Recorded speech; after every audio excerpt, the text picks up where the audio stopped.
So, ayun guys, magandang tanghali. So, cooking time tayo. Yan, nagsatay na ako dito ng ating chicken. Nilagyan ko syempre ng bawang. And then, ng sibuyas at ang ating pampalis ng lansa. So, meron niyang luya. And then, nilagyan ko ng paminta guys. Syempre, sinatay na natin yan. Yan, para ma-absorb ng chicken yung ating mga pampalasa. So, habang sinusutay natin to, isama na natin tong ating papaya para sumama na rin siyang magpalambot. Pero hindi pa rin na muna natin yan lalagyan ng water. So, tutuyan muna natin yan. Susutay pa rin natin siya guys. Para mas lalong malinam na ang ating tinola. So, yan guys. Ito-cover muna natin yan guys. So, syempre lalagyan din natin yan ng ating malunggay guys. Yung malunggay ko, ayan, binabad ko muna sa ating water para matanggal yung mga insect. So, ayan. Okay, cover ko muna yan guys para lalo siyang masute. Para lumambot na rin yung chicken guys. So, keep on watching.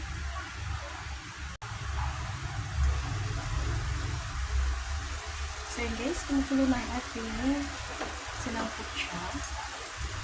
Then, haluin muna natin.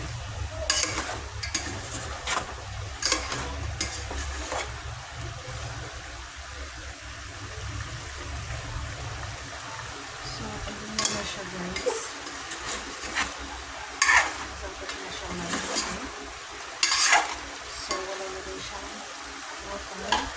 Pwede na natin siyang lagyan ng sabaw guys. So, natin ulit yung pakukulang.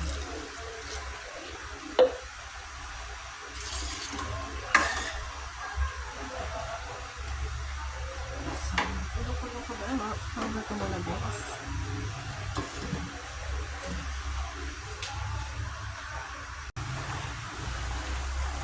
So, ayun guys, kumulo-kulo na siya. So, nilagyan na natin yung ating malunggay guys.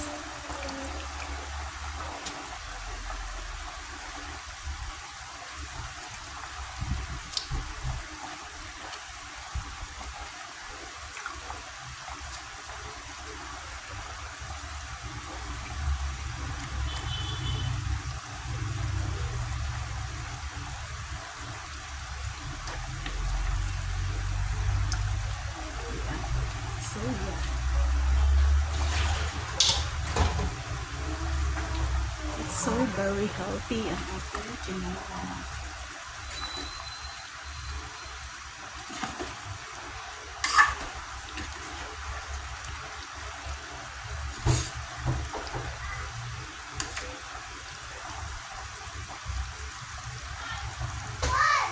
Natin guys, okay na. Yum!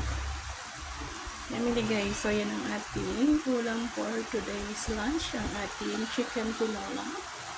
Ayan guys. So, thank you for watching mga mimasor, mga friendly. So, pwede na tayong mag-lunch.